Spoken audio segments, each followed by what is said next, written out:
Okay, hi. Uh, Sorry for being away for so long, but I've actually been on holiday, which was very necessary.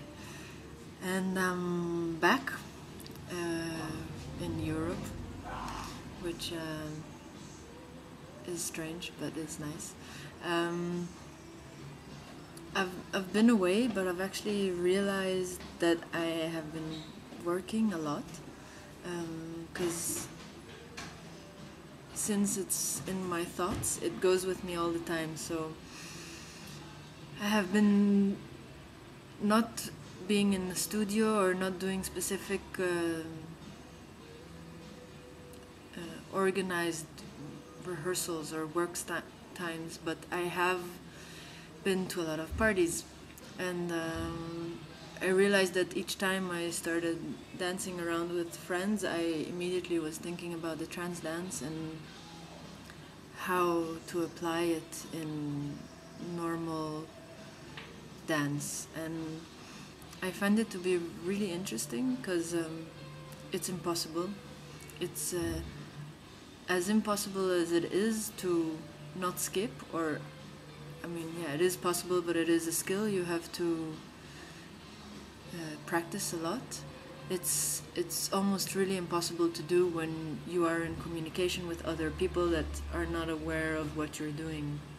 So, like this very regular mode of dancing together with other people is kind of broken because yeah, normally you dance like this and then you dance like this and you just jump from one thing to the other. That's how people communicate when they dance at parties, and if you cannot do that, people just don't want to dance with you.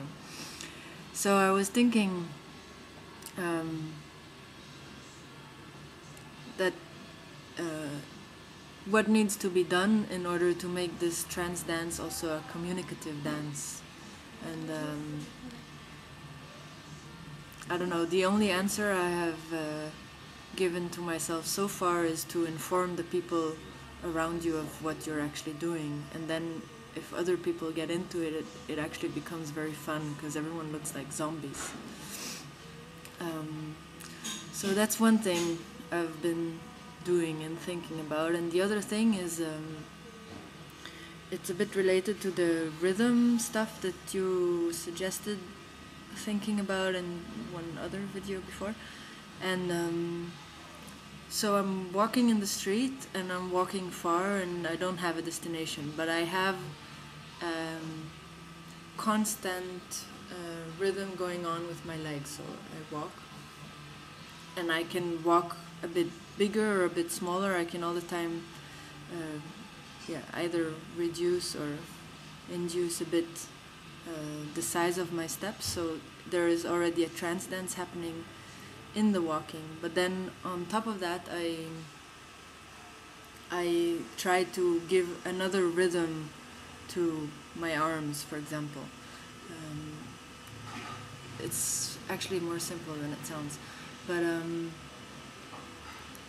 and I try either do very slow things with my arms, but also keeping a duality, but then a duality which is very different from the one the legs have. And it becomes quite complex and challenging, and yeah, it's interesting because thinking about landscapes, I realized how actually being in the street or actually being at a party affects how you do the movement. So yeah, so that's what I've been doing. And I'm back and I'm gonna send a lot of videos now, and I'm getting into dance spaces again, so I'm gonna dance. So don't worry, and I'm here, and this is not very organized email, but I feel it was a bit an email. It's not an email. Anyway, I feel it was necessary to do an SOS fast video, so you know stuff is happening still. So more coming up soon.